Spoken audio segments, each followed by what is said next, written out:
Truck हौसला वो मंजर भी आएगा, प्यासे के पास चलकर समंदर भी आएगा, मत थक कर बैठे मंजिल के मुसाफिर, तुझे मंजिल मिलेगी और मंजिल मिलने का मज़ा भी आएगा। जय हिंद साथियों, स्वागत है आप सभी का आपके अपने YouTube चैनल रॉयल एकेडमी 1.0 पर। मैं अंकित प्रजापति आपके सामने हाजिर हूँ। आज से अपन लोग NCERT क्लास 8th की साइंस का पोर्शन स्टार्ट करने जा रहे हैं, जहाँ से अपन लोग चैप्टर नंबर 1 से स्टार्ट करेंगे। पूरा का पूरा सिलेबस यहाँ पे आपको फ्री ऑफ कॉस्ट प्रोवाइड करवाया जाएगा। तो यदि अभी तक आपने हमारे चैनल को सब्सक्राइब नहीं किया तो चैनल को सब्सक्राइब कर लीजिए। और ऑनलाइन आने की जरूरत कहाँ पड़ी है, तो आपको पता होगा कि कोरोना महामारी का दौर है, अब स्कूल कॉलेज सब बंद हो चुके हैं, तो अब ऑनलाइन पढ़ाने की हमने सोची है। तो आज से अपन लोग क्लास 8th की साइंस स्टार्ट करेंगे, जिसमें चैप्टर नंबर 1 से आपको सिलेबस स्टार्ट करवाया जाएगा। बस अपन लोग यहाँ पे मेन पॉइंट है जो चैप्टर के, वो यहाँ पे इंक्लूड किए गए हैं हमारी इस सीरीज़ में, और जो क्वेश्चन आंसर है वो पूरे यहाँ पे लिए गए हैं। बस आप एक बार चैप्टर को अपने घर पे पढ़ लेना। ज़्यादा हार्ड लैंग्वेज नहीं आती है, NCERT की बिल्कुल इजी लैंग्वेज आती है।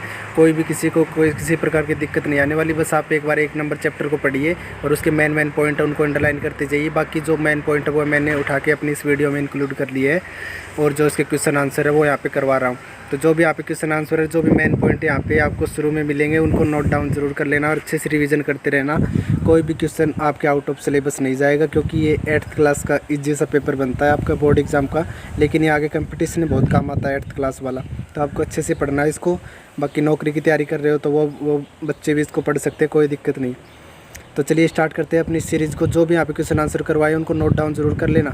ये हमारी क्लास बिल्कुल फ्री ऑफ कॉस्ट रहने वाली है। यदि आपका साथ लगातार बना रहता है तो हम 1 नंबर चैप्टर से लेकर आपको पूरा सिलेबस करवाएंगे।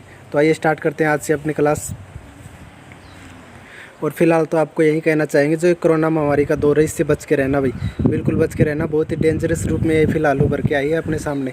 इसकी दूसरी लहर फिलहाल भारत में चल रही है, तीसरी लहर भी आ जाएगी अगर ये नहीं रुकी तो आपको इससे बच के रहना। और जो भी सरकार ने जो एडवाइस दी उनको फॉलो करना है। बेवजह तो बिल्कुल ही बाहर नहीं निकलना, और बेवजह बाहर निकलने की ज़रूरत कहाँ है। आप तो बच्चे हो, आपका काम तो पढ़ना है। हम यहाँ पे फ्री ऑफ कॉस्ट आपको क्लासेस दे रहे हैं, तो लगातार बने रहिए हमारे साथ और पढ़ते रहिए।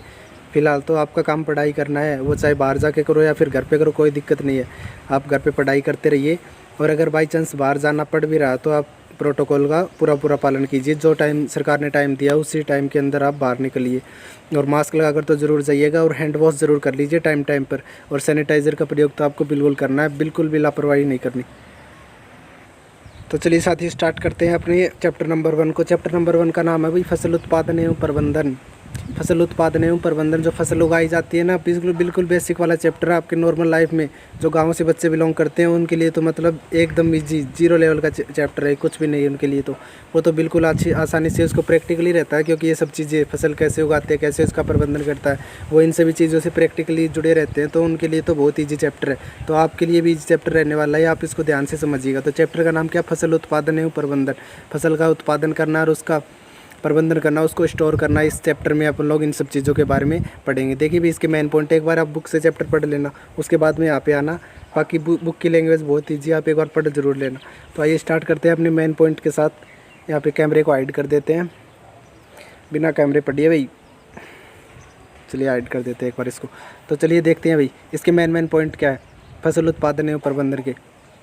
देख भी इसमें पहला पॉइंट, अपनी बढ़ती हुई जनसंख्या को भोजन उपलब्ध कराने के लिए हम लोगों को वैज्ञानिक कृषि पद्धतियों को अपनाना होगा। आपको पता है कि भारत की जनसंख्या कितनी तेज़ी से बढ़ रही है, और जनसंख्या बढ़ेगी तो उनको ज़्यादा संसाधनों की आवश्यकता पड़ेगी, ज़्यादा भोजन की आवश्यकता पड़ेगी। तो कहने का मतलब अपनी जो जनसंख्या बढ़ रही है ना, उसको भोजन उपलब्ध करवाने के लिए हमें वैज्ञानिक कृषि पद्धति, जो वैज्ञानिकों द्वारा बताई जाती है ना, इस प्रकार की फसल उगाइए, मतलब अच्छे बीजों का चयन कीजिए। जो भी उनके तरीके उन पद्धतियों को हमें अपनाना पड़ेगा, ताकि अपनी जो बढ़ती हुई जनसंख्या उसको आसानी से भोजन उपलब्ध करवाया जा सके। इसका एक पॉइंट था। दूसरा पॉइंट, भाई किसी एक स्थान पर उगाए जाने वाले एक ही प्रकार के पौधों को फसल कहते हैं। आपसे 1 नंबर में क्वेश्चन पूछा जा सकता है कि फसल किसे कहते हैं, तो क्या बताओगे डेफिनेशन।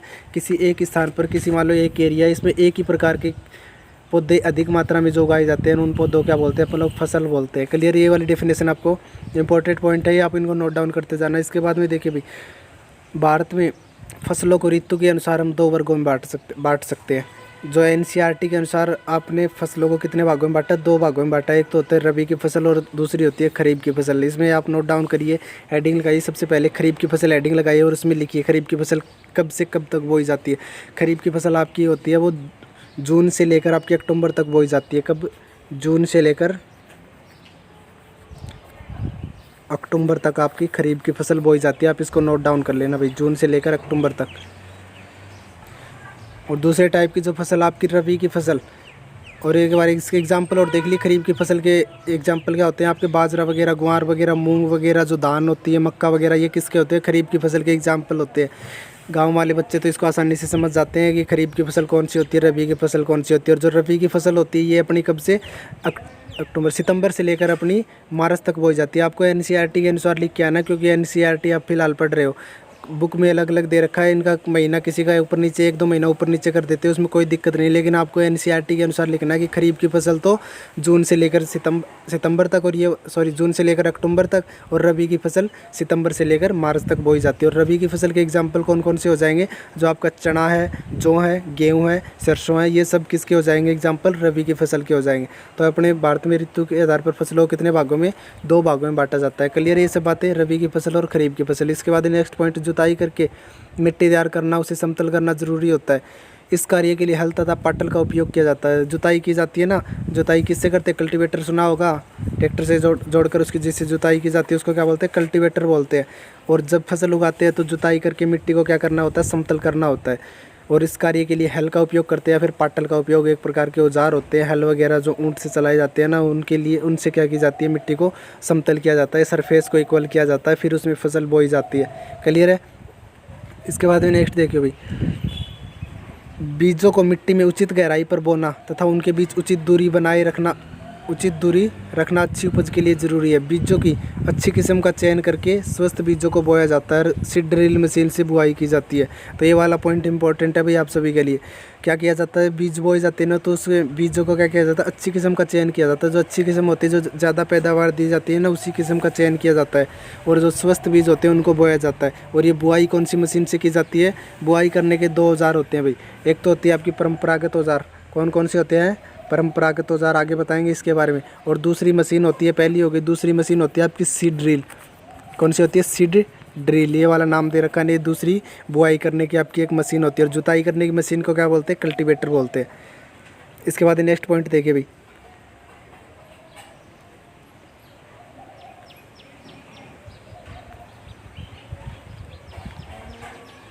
देखो भाई, मिट्टी में पोषक तत्वों की समृद्धि और पुनः पूर्ति की आवश्यकता होती है, जिसे कार्बनिक या रासायनिक खाद या फिर उर्वरक के उपयोग से किया जाता है। जो मिट्टी में पोषक तत्वों की उपस्थिति की जो आवश्यकता होती है ना, उसको पोषक तत्व किस प्रकार बढ़ाए जाते हैं, तो खेतों में खाद डाल दी जाती है, या फिर उर्वरक होते हैं वो डाल दिए जाते हैं, या फिर कोई कार्बनिक या कोई अन्य पदार्थ डाल दिए जाते हैं, जिससे कि उनकी पोषक तत्वों में वृद्धि हो जाए और उनकी पुनः पूर्ति हो जाए।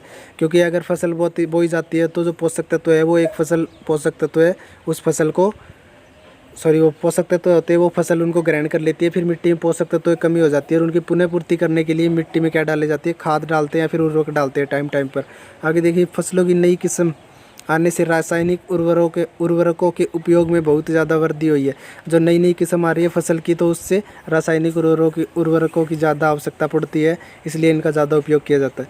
आगे देखिए, उचित समय एवं अंतराल पर फसल को पानी देना क्या कहलाता है, आपका सिंचाई कहलाता है। कॉमन सी डेफिनेशन है, आपको सिंचाई पूछ ले तो क्या बताओगे, उचित समय तथा अंतराल पर फसल को जल देना, पानी देना क्या कहलाता है, सिंचाई कहलाता है। उचित समय मतलब समझ गए ना, टाइम पर, और अंतराल उनके बीच में जो गैप दिया जाता है, तो उसके आधार पर जो पानी दिया जाता है उसको अपन लोग सिंचाई बोलते हैं। इसके बाद में देखिए भाई, निराई में अवांछित या बेकार या बिना उगाए हुए पौधों को हटाया जाता है, जिन्हें खरपतवार कहते हैं। निराई, आपको क्वेश्चन पूछ सकता है 1 नंबर में कि निराई किसे कहते हैं, तो क्या बताओगे, निराई में जो अवांछित पौधे उग जाते हैं ना फसल के साथ, उन अवांछित या फिर बेकार पौधों को हटाना क्या बोलते हैं अपन लोग, निराई बोलते हैं। और उन पौधों को क्या बोलते हैं अपन लोग, खरपतवार बोलते हैं। खरपतवार का मतलब जो बेकार के जो पौधे फसल के साथ उग जाते हैं। फॉर एग्जांपल के लिए, देसी एग्जांपल की बात करें तो जो चने बोए जाते हैं उसके साथ चीलवा उग जाना, वो आपका चीलवा तो क्या होगा, खरपतवार होगा। और जो एक ही मात्रा में, एक ही किस्म के, एक ही क्षेत्र पर एक ही किस्म के अधिक मात्रा में बोए जाने वाले पौधे, मतलब चना होता है, वो आपकी फसल कहलाती है। और जो अवांछित पौधे होते हैं उसके साथ वो आपकी खरपतवार कहलाते हैं, चीलवा वगैरह। क्लियर है। इसके बाद में देखिए भाई, कटाई का अर्थ है पकी हुई फसल को अपने हाथों से काटना या फिर मशीन से काटना। ये तो आपको पता होगा ना, कटाई क्या होती है, जो फसल पक जाती है उसको अपने हाथों से काट देना या फिर मशीन से काट देना, आपका कटाई कहलाता है। आगे देखिए, अनाज के दानों को भूसे से अलग करना थ्रेसिंग कहलाता है। थ्रेसिंग की डेफिनेशन पूछ ले तो क्या बताओगे? जो फसल करने के बाद फसल की कटाई कर लेते हैं ना, उसके बाद में जो अनाज होते हैं और उस भूसे को जो अलग अलग कर दिया जाता है, मतलब अनाज जो अनाज के दाने होते हैं ना जिसको यूज़ में लिया जाता है उसको जो अलग किया जाता है, और जो भूसा होता है घास वगैरह फूस वगैरह बच जाता है उसको अलग अलग कर देना आपका क्या कहलाता है? थ्रेसिंग कहलाता है। क्लियर है सभी को? इसके बाद 2 इंपॉर्टेंट पॉइंट और है भाई। बीजों को पीड़कों एवं सूक्ष्म जीवों से सुरक्षित करने के लिए उचित भंडारण जरूरी है। क्लियर है भाई? बीजों को पीड़कों एवं सूक्ष्म जीवों से सुरक्षित करने के लिए उचित भंडारण जरूरी है। सबसे पहले भंडारण क्या होता है? इसको स्टोर कर लेना। अनाज निकाला जाता है खेतों में से, फिर उसको स्टोर कर लेना आपका भंडारण कहलाता है। और भंडारण को इस प्रकार से किया जाता है कि उनको पीड़कों से भी सुरक्षित रहे और जो हानिकारक सूक्ष्म जीव है उनसे सुरक्षित रहे।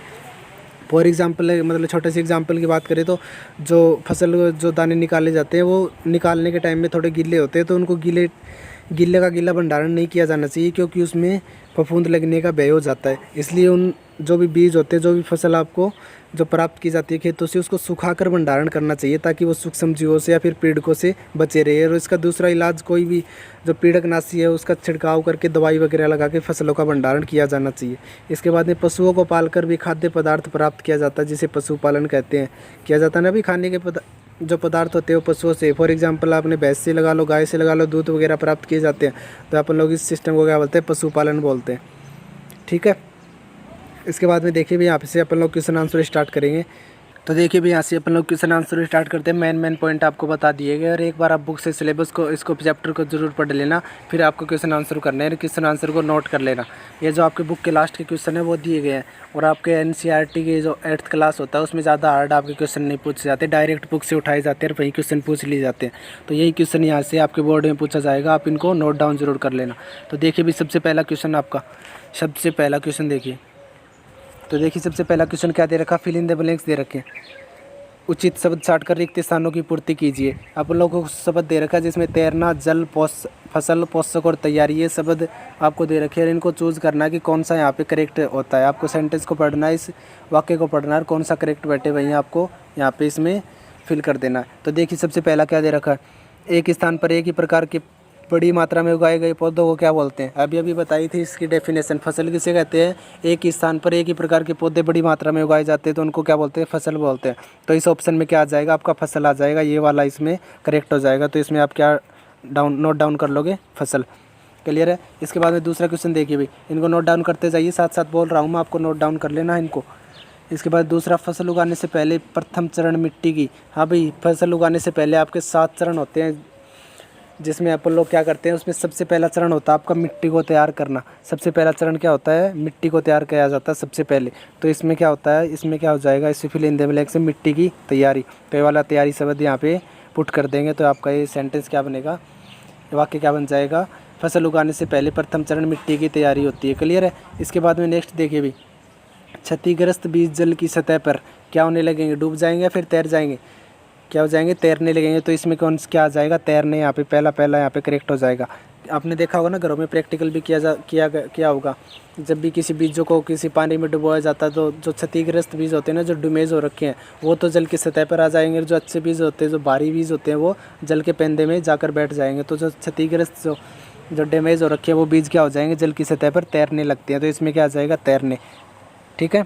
इसके बाद में अपना 11 नंबर देखिए, फसल उगाने के लिए पर्याप्त सूर्य का प्रकाश एवं मिट्टी से। फसल उगाने के लिए क्या क्या चाहिए हमें? एक तो सूर्य का प्रकाश, जो सन ऑफ लाइट है, वो चाहिए। और मिट्टी से क्या क्या चाहिए हमको? मिट्टी से एक तो अपनों को पोषक तत्व चाहिए, और दूसरी चीज़ क्या चाहिए? जल चाहिए। तो इसमें पहले में तो क्या आ जाएगा? पोषक आ जाएगा, और दूसरे में ऑप्शन में तथा जल की आवश्यकता है। क्लियर है? किस किस की आवश्यकता है? मिट्टी से, पोषक तथा जल की आवश्यकता है। तो 1 नंबर क्वेश्चन क्लियर है सभी को? आप एक बार बुक से पढ़ जरूर लेना, उसमें सब बातें क्लियर हो जाएंगी आपकी। इसके बाद में देखिए भाई नेक्स्ट, कॉलम ए का मिलान कॉलम बी से करना। आपको कॉलम ए का मिलान किससे करना है? कॉलम बी से करना है। इसमें देखिए भाई, खरीफ की फसल, पहला क्या दे रखा? खरीफ की फसल। दूसरा रबी की फसल। तीसरा रासायनिक उर्वरक। और चौथा आपका कार्बनिक खाद। तो खरीफ की फसल की बात करें तो इसमें ऑप्शन के हिसाब से देखना आपको, खरीफ की फसल में क्या क्या बोए जाते हैं भाई? दाने मक्का बोई जाती है क्या? तो पहले का मिलान किससे हो जाएगा? ई से हो जाएगा। तो पहले में क्या हो जाएगा? करेक्ट ई हो जाएगा। जो बाजरा वगैरह, धान वगैरह, मक्का होते हैं वो किस में बोए जाते हैं? खरीफ की फसल में बोई जाती है। और खरीफ की फसल कब बोई जाती है? जून से लेकर आपके अक्टूबर तक बोई जाती है। दूसरी रबी की फसल, रबी की फसल में जो गेहूँ होते हैं, चना होते हैं, मटर वगैरह, ये सब बोए जाते हैं। तो इस 2 नंबर का मैच किससे हो जाएगा? डी नंबर से हो जाएगा। आसानी से समझ में आ रहा है ना? इसमें ज़्यादा बताने की ज़रूरत नहीं है कि क्योंकि ये देसी से एग्जाम्पल आप समझ जाओगे इससे कि रबी की फसल कौन सी होती है और खरीफ की फसल कौन सी होती है। इसके बाद में देखिए भाई रासायनिक उर्वरक, और चौथा आपका कार्बनिक खाद। कार्बनिक खाद की बात करें, जो घरों में खाद बनाई जाती है ना, जो अपशिष्ट पदार्थों से, उसको क्या होती है आपकी कार्बनिक खाद होती है। वो किस किस से बन सकती है, आपके पशु अपशिष्ट से बन सकती है, गोबर से, मूत्र हो पादप अपशिष्ट से वो खाद बन सकती है। तो इसमें चौथे में क्या हो जाएगा आपका करेक्ट सी हो जाएगा। अब बच कौन सा गया, रासायनिक उर्वरक। जो रासायनिक उर्वरक होते हैं, जो यूरिया वगैरह और फास्फेट वगैरह, इनसे बनाए जाते हैं। तो तीसरे में ऑप्शन नंबर बी आपका करेक्ट हो जाएगा, ए आपका बच जाएगा, इसमें कोई मैच नहीं करेगा। तो क्लियर है, वाला क्वेश्चन नोट डाउन कर लेना, इसको अच्छे से लर्न भी कर लेना, याद कर लेना इसको। हाँ भाई, ये अच्छा क्वेश्चन है, अच्छा क्वेश्चन है, पूछ भी सकते हैं आपके एग्ज़ाम में। निम्न के दो उदाहरण दीजिए, इसके एग्जाम्पल आपको बताने हैं। सबसे पहला दे रखा खरीफ की फसल। खरीफ की फसल के आप दो, क्या आप तो 10 बता सकते हो, कोई दिक्कत है क्या खरीफ की फसल के एग्जाम्पल बताने में? तो क्या क्या बताओगे, कोई भी बता देना आप। बाजरा बता देना, धान बता देना, मक्का बता देना, ग्वार बता देना, या फिर मूंग। तो ये सब किसके एग्जाम्पल हो जाएंगे, खरीफ की फसल के। दूसरा आपका क्वेश्चन पूछा गया रबी की फसल के एग्जाम्पल बताए, तो आप बता देना गेहूँ, चना, जौ, मटर, सरसों, ये सब किसके एग्जाम्पल है, गेहूँ रबी की फसल के एग्जाम्पल है। क्लियर है ये वाला 3 नंबर क्वेश्चन। तो आगे देखिए भाई, अगर आंसर आपको लिखने में दिक्कत आ रही हो तो यहाँ पे देखो नीचे आंसर भी लिखे हुए हैं सभी के। आगे देखिए भाई क्वेश्चन नंबर 4, अच्छा क्वेश्चन है भाई, इंपॉर्टेंट क्वेश्चन है। इसमें आपको क्या करना है, पैराग्राफ लिखना है, इन पर पॉइंट लिखना है। आप एक बार बुक से पढ़ लेना, इनको अच्छे समझ में क्लियर हो जाएंगे। यहाँ पे बुक से मैंने उठा के मेन पॉइंट यहाँ पे इंक्लूड कर रखे हैं इस सीरीज़ में। तो आपको एक बार बुक से पढ़ लेना और उसके बाद में ये वाला सिस्टम वहाँ पे लिख देना, अच्छे से समझ में आ जाएगा। देखिए भाई किस किस के बारे में पूछा गया इसमें।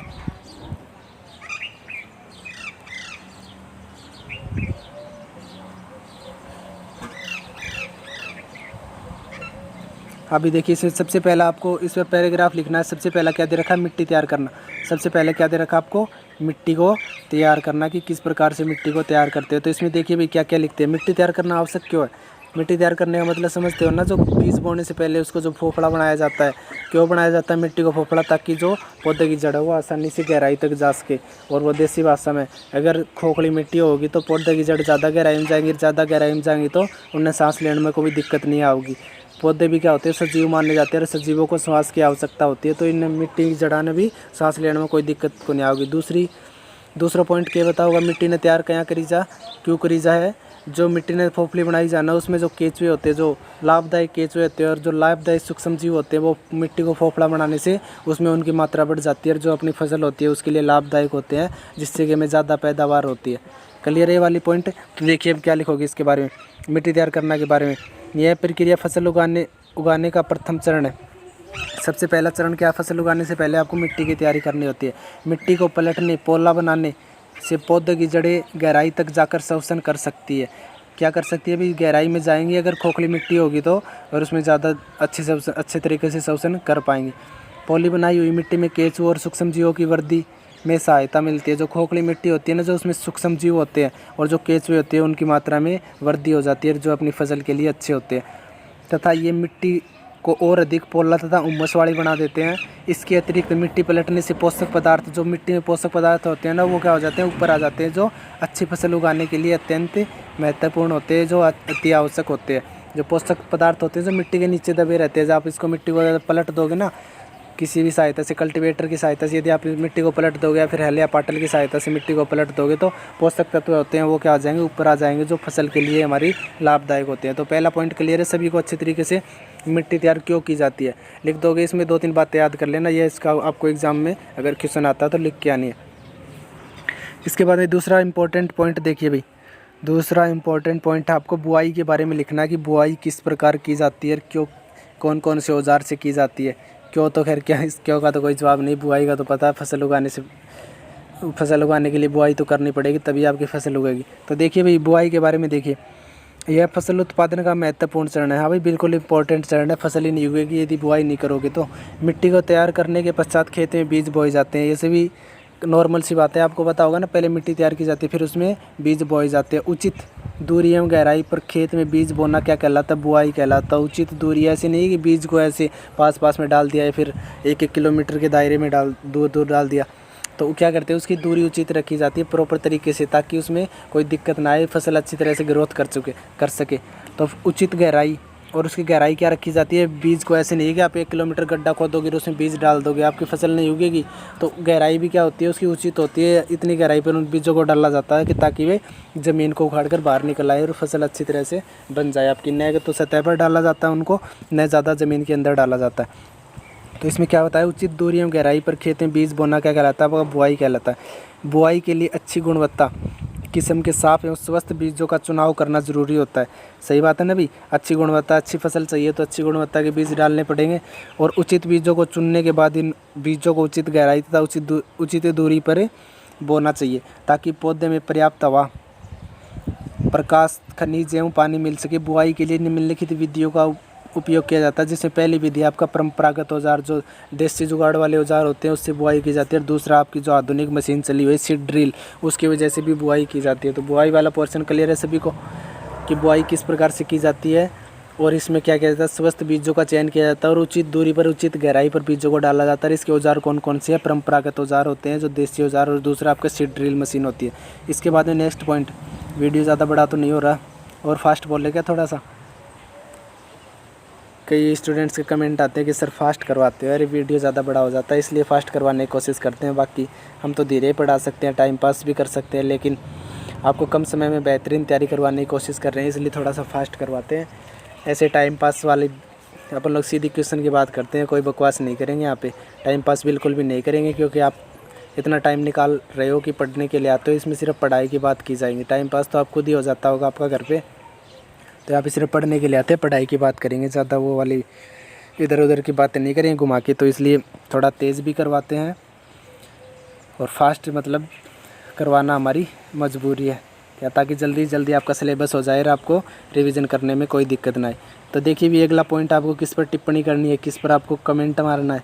देखिए भी निराई पर कमेंट मारना, आपको मार सकते हो ना कमेंट, जिस प्रकार फेसबुक मारते हो। चलो आप देखिए भी निराई के बारे में देखिए, खरपतवार हटाने को निराई कहते हैं। निराई किसे कहते हैं, जो अवांछित पौधे उग जाते हैं ना फसल के साथ। वो देसी एग्जाम्पल अपना चना के साथ चीलवा उग जा, तो चीलवा हटाने की प्रक्रिया क्या बोलांगा अपन, निराई बोलांगा।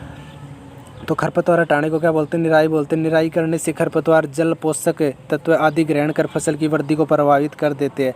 जो चना के साथ वो चीलू उगे रहेगा ना, तो वो पानी है ना अपनी ज़मीन में, वो चीलू भी पिएगा। कहने को मतलब वो उसका जो पोषक तत्व है, मिट्टी का जो जल हुआ है उन्हें ग्रहण कर लेगा और जैसे अपना फसल की वृद्धि पर प्रभाव पड़ेगा, तो उन्हें हटाना भी ज़रूरी हुआ है। फसल उगाने से पहले खेत जोतने पर धूप के कारण खरपतवार मर जाते हैं। पहले कुछ किसान तो क्या करते हैं, जो फसल उगाने से पहले ही उसमें बान मरवा देते हैं ना अपने देसी भाषा में, तो उसमें खरपतवार को नष्ट कर दिया जाता है और मिट्टी में मिल जाते हैं। खरपतवार हटाने का सबसे सही समय फूल एवं बीज बनने से पहला होना चाहिए। जो आपका फूल बनने से, फसल में फूल बनने से पहले या फिर बीज आने से पहला खरपतवार हटा देनी चाहिए, ताकि वह अच्छे तरीके से वृद्धि कर सके, ग्रोथ कर सके। खरपतवार को हाथ, खुरपी की आदि की सहायता से हटाया जा सकता है। तो आई होप कि आप निराई के बारे में अच्छे से लिख दोगे। क्या क्या लिखना है इसमें, पहला पॉइंट क्या बताओगे, निराई की परिभाषा बता दोगे। जो फसल के साथ अवांछित पौधे उग जाते हैं उनको हटाना निराई कहलाता है।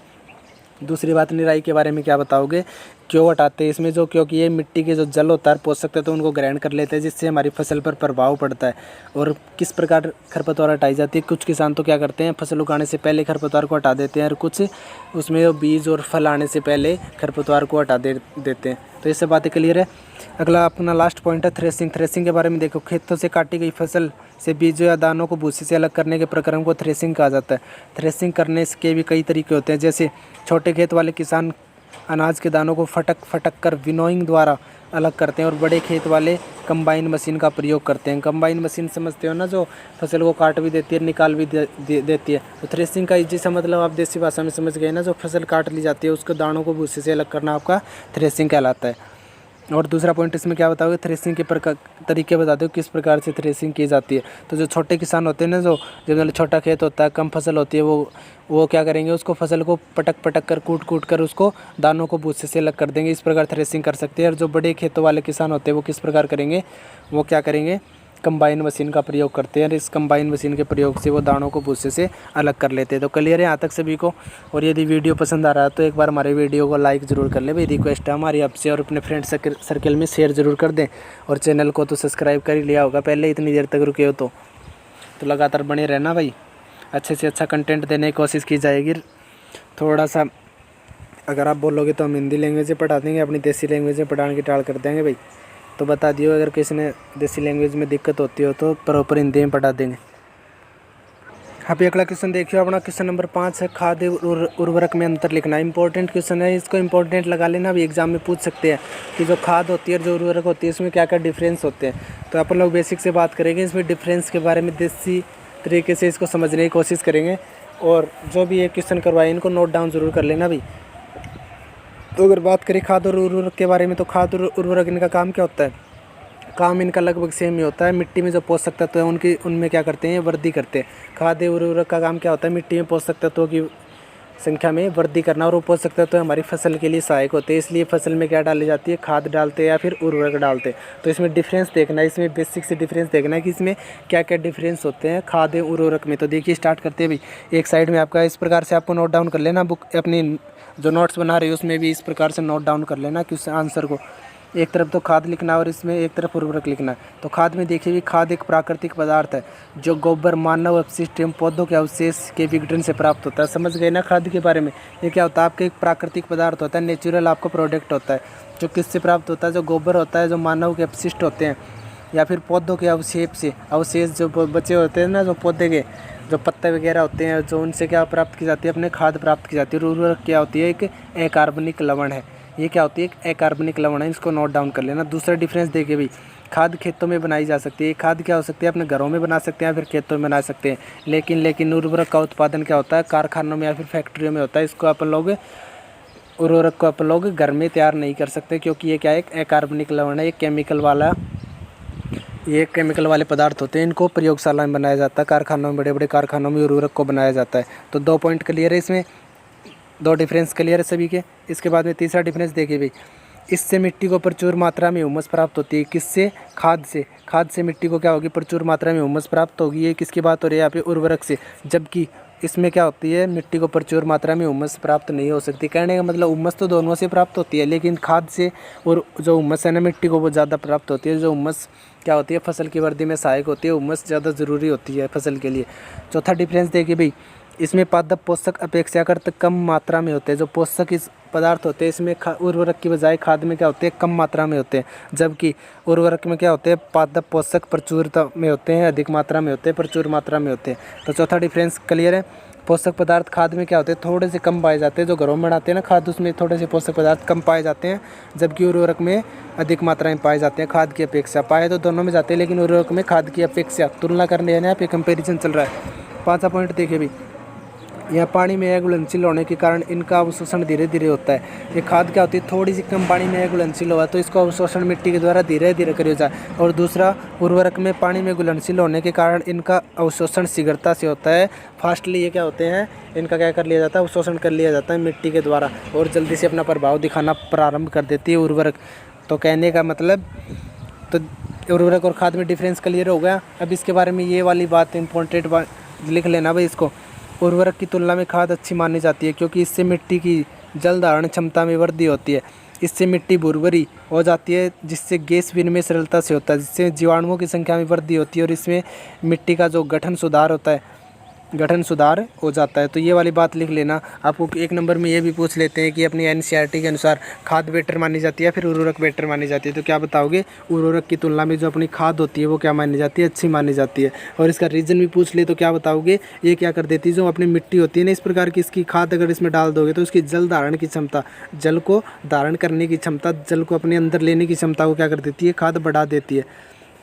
और ये मिट्टी को क्या कर देती है? भुरभुरी कर देती है, जिससे गैसों का विनिमय है वो सरलता से हो जाए। तो डिफरेंस क्लियर है सभी को। इंपॉर्टेंट क्वेश्चन था, इसको नोट डाउन जरूर कर लेना भाई। देखिए भाई क्वेश्चन नंबर 6 देखिए। क्वेश्चन नंबर 6 देखिए, इससे पूछा गया सिंचाई किसे कहते हैं? जल संरक्षित करने वाली सिंचाई की 2 विधियों के नाम लिखिए। इसमें सिंचाई के बारे में बताई थी ना मेन पॉइंट में, सिंचाई किसे कहते हैं? उचित समय अंतराल पर फसल को क्या देना? जल देना, आपका सिंचाई कहलाता है। और सिंचाई की 2 विधियों का वर्णन करना है, इसके बारे में अपन लोग इस क्वेश्चन में चर्चा करेंगे। तो देखिए भी सिंचाई के बारे में, फसलों को कृत्रिम रूप से आवश्यकता अनुसार पानी देना सिंचाई कहलाता है। कृत्रिम रूप से समझ गए ना? एक तो राम जी बारिश करे वाह, और दूसरा कृत्रिम रूप से जो मानव अपने तरीके से कुएं वगैरह बना के या फिर तालाब वगैरह, नहर वगैरह से जो पानी देता है ना, उसको क्या बोलते हैं अपन लोग? सिंचाई कहते हैं। जीवित रहने के लिए पौधों की जल की आवश्यकता होती है। आप उसमें यह डेफिनेशन भी लिख सकते हो कि उचित समय अंतराल पर पौधों को जल देना क्या कहलाता है, सिंचाई कहलाता है। और जीवित रहने के लिए पौधों को जल की आवश्यकता होती है, सभी को होती है भी जल की आवश्यकता जीवित रहने के लिए। जब आपको चाहे वो पौधे हो फिर या कोई जानवर हो फिर या चाहे कोई मनुष्य हो, सभी को जीवित रहने के लिए जल की आवश्यकता होती है। आगे देखिए भी, पौधे में लगभग 90% जल होता है। फसल की स्वस्थ वृद्धि के लिए मिट्टी की नमी को बनाए रखने की आवश्यकता होती है। जो अच्छी तरीके से वृद्धि करवानी है ना फसल को, तो उसी मिट्टी में नमी को बनाए रखना आवश्यक होता है। इसके बाद में देखिए भी, जिसके लिए विभिन्न अंतराल पर जल देना, खेत में जल देना क्या कहलाता है, सिंचाई कहलाता है। जल संरक्षित करने वाली सिंचाई की 2 विधियाँ निम्नलिखित है। इसमें 2 विधियों के बारे में पूछा था क्वेश्चन में, तो 2 विधियों के बारे में चर्चा करें। तो सिंचाई के बारे में लिख दोगे ना कि सिंचाई किस प्रकार की जाती है। जो पौधों में क्या किया जाता है, पानी दिया जाता है उचित समय अंतराल पर, उसको अपन लोग सिंचाई बोलते हैं। सिंचाई क्यों आवश्यक है, क्योंकि अच्छी फसल के लिए सिंचाई आवश्यक है। पौधों में नमी बनाए रखना आवश्यक है, और पौधों में 90% क्या होता है, जल होता है। तो ये सब बातें इसमें लिख के आनी है। इसके बाद में देखिए भाई, सिंचाई की विधियाँ कौन कौन सी है, कौन कौन से इसके तरीके हैं। तो सबसे पहली विधि देखिए भाई, छिड़काव तंत्र। जैसे आप नोजल के द्वारा वो करते हो ना, खेतों में जल देते हो, सिंचाई करते हो, तो उसको बोलते हैं मतलब छिड़काव तंत्र। देखिए इसके बारे में यहाँ पे डायग्राम देख लेना भाई, बुक से अगर आप चैप्टर पढ़ते हो उसमें डायग्राम के थ्रू क्लियर किया गया है।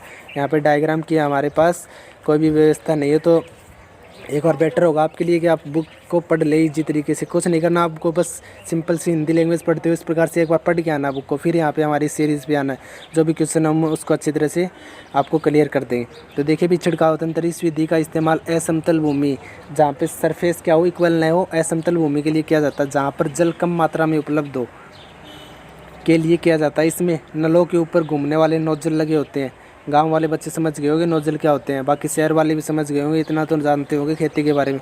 जब पंप से जल मुख्य पाइप में भेजा जाता है तो वहीं घूमते हुए नोजल से बाहर निकलकर वर्षा की भांति छिड़काव होता है। और यह विधि बलुई मिट्टी के लिए अत्यंत उपयुक्त है। देखा होगा ना, यदि किसी बच्चे ने ये छिड़काव तंत्र वाला देखा तो एक बार कमेंट बॉक्स में कमेंट करके ज़रूर जाइए कि हाँ सर हमने देखा है छिड़काव तंत्र किस प्रकार किया जाता है, किस प्रकार नोजल काम करती है, और किस प्रकार वो एक प्रकार से ऐसे प्रतीत हो जाए जैसे कि कोई बारिश हो रही हो। तो छिड़काव तंत्र के बारे में क्या लिखोगे, असमतल भूमि के लिए जहाँ पे कम मात्रा में जल हो उसके लिए इस छिड़काव तंत्र वाली विधि का उपयोग किया जाता है। और इसमें क्या होता है, एक पाइप होता है इस प्रकार से, उसके सिरों पर क्या लगे रहते हैं, नोजल लगे रहते हैं। जैसे इसमें पानी आएगा पाइप में, वो नोजल के थ्रू वो पानी बाहर आपका शेयर हो जाएगा, बाहर पानी फैला दिया जाएगा, और वो फसल नीचे फसल उगी हुई रहती है ना, उस फसल पर इस प्रकार से पड़ता है जैसे कि कोई बारिश हो रही है। तो इस विधि को अपन लोग छिड़काव तंत्र बोलते हैं। क्लियर सभी को। दूसरा भाई, ड्रिप तंत्र, ये भी इंपॉर्टेंट है आपके लिए, अच्छी विधि है। बाकी ड्रिप तंत्र छिड़काव तंत्र से भी ज़्यादा बेटर ड्रिप तंत्र मानता हूँ मैं तो। देखिए भी, इसमें बूंद बूंद करके जल पौधे पर गिरता है और बेकार नहीं होता। यह कम पानी वाले क्षेत्रों के लिए एक वरदान है। यह विधि फलदार पौधों, बगीचों आदि को पानी देने के लिए सर्वोत्तम तरीका है। इसमें क्या होता है भाई, एक पाइप बिछा दी जाती है। यहाँ पे मान लो कोई फसल के पौधे, ये पौधे उगे हुए हैं, तो इन पौधों की जड़ों में क्या कर देंगे, एक पाइप बिछा दे देंगे, और इस पाइप में यहाँ पे उस पौधे की जड़ में एक छेद कर देंगे, यहाँ पर भी उस पाइप में एक छेद कर देंगे, यहाँ पर भी जहाँ पे पौधे की जड़ है उस पाइप में एक छेद कर देंगे। जैसे ही इसमें पानी आएगा वहाँ पे पानी उस छेद के थ्रू बाहर आ जाएगा और उस पौधे को पानी मिल जाएगा आसानी से। इसमें क्या होता है कि ये खाली जगह होती है ना बीच बीच में, यहाँ पे पानी वेस्ट नहीं होता, ख़राब नहीं होता। छिड़काव तंत्र में तो क्या होता है, जहाँ पे पौधा है वहाँ पे भी पानी पड़ेगा, और जहाँ पे पौधा नहीं है वहाँ पे पानी पड़ेगा। लेकिन इसमें ड्रिप तंत्र वाली विधि होती है ना, इसमें केवल पौधे की जड़ में पानी जाता है, इसलिए पानी की वेस्टेज नहीं होती। तो कहने का मतलब इसमें बोला गया ना, इस लाइन है कम पानी वाले क्षेत्रों के लिए वरदान है। बिल्कुल सही बात है भाई, कम पानी है जहाँ पे उसके लिए एक वरदान की तरह है। तो क्लियर है वाला क्वेश्चन क्या था कि आपको सिंचाई किसे कहते हैं, सिंचाई की 2 विधियों का वर्णन करना, सिंचाई के बारे में बताना है, और इसकी 2 विधियाँ जो आपके छिड़काव तंत्र और ड्रिप तंत्र, इसके बारे में अच्छे तरीके से लिख देना है।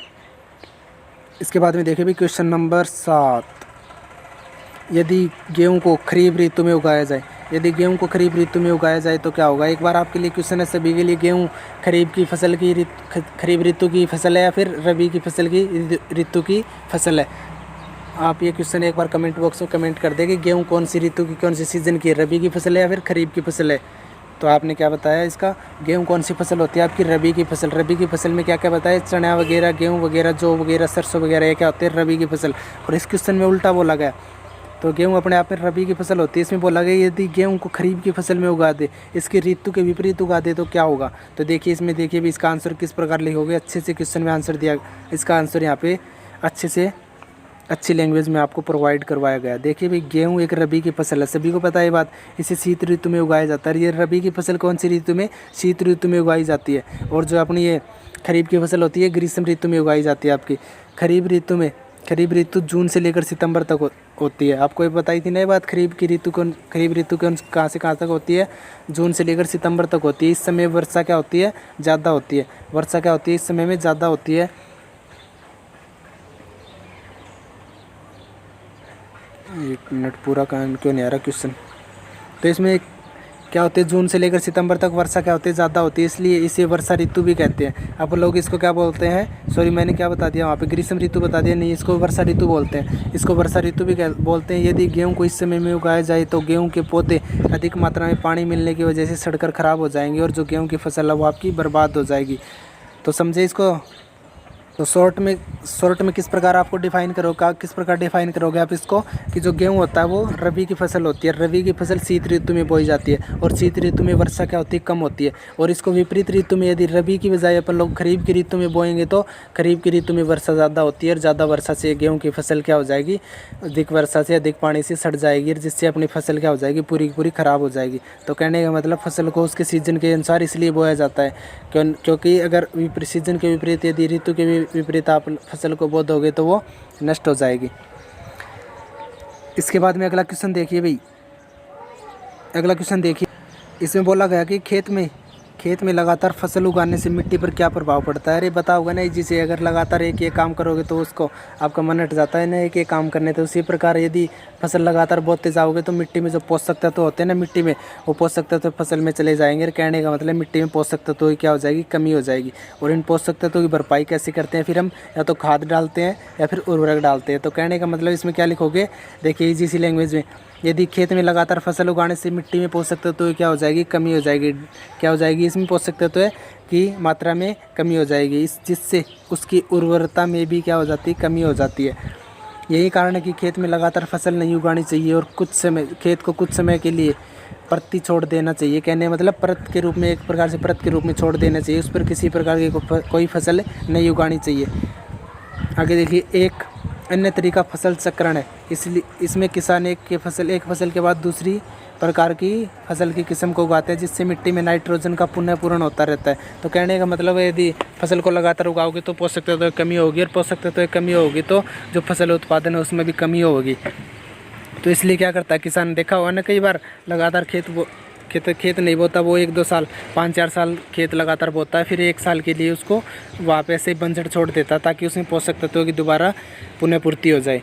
तो ये वाला क्वेश्चन क्लियर है सभी को। इसके बाद में लास्ट क्वेश्चन बताया भाई, आपका इजी सा क्वेश्चन है लास्ट वाला। देखिए इसके बारे में, खरपतवार क्या है, हम उसका नियंत्रण कैसे करते हैं। इसमें खरपतवार के बारे में बताना है। कई बार बता चुके, खरपतवार क्या है? अवांछित पौधे होते हैं, उसको अपन लोग खरपतवार बोलते हैं। तो देखिए सिंपल सी लैंग्वेज में, खेत के फसल के साथ कई अवांछित बेकार पौधे उग जाते हैं, इन पौधों को अपन लोग खरपतवार बोलते हैं। इसको निराई के द्वारा, निराई मतलब समझ गए ना, खरपतवार हटाने को अपन लोग निराई बोलते हैं। इनको निराई के द्वारा हटाना बहुत ज़रूरी होता है, क्योंकि ये फसल की जो वृद्धि होती है उस पर प्रभाव डालते हैं और पशुओं एवं मनुष्य के लिए विषैले भी हो सकते हैं। ये जो खरपतवार हो सकते हैं, क्या हो सकते हैं? जहरीले भी हो सकते हैं। इनको नियंत्रण करने के कई तरीके हैं। देखिए भी कौन कौन से तरीके इसको कंट्रोल करने के खरपतवार को। सबसे पहला देखिए भी, फसल उगाने से पहले खेत जोत कर, जो खेत को क्या कर देते हैं? कल्टीवेटर की सहायता से जोत देते हैं। इससे खरपतवार पौधे सूख कर मर जाते हैं। तो ये पहला तरीका अपना खरपतवार हटाने का, खेत में बांध लगवा दो, कहने को मतलब देसी भाषा में। दूसरा, फूल एवं बीज बनने से पहले खुरपी या फिर हाथ से इन पौधों को उखाड़ देना चाहिए।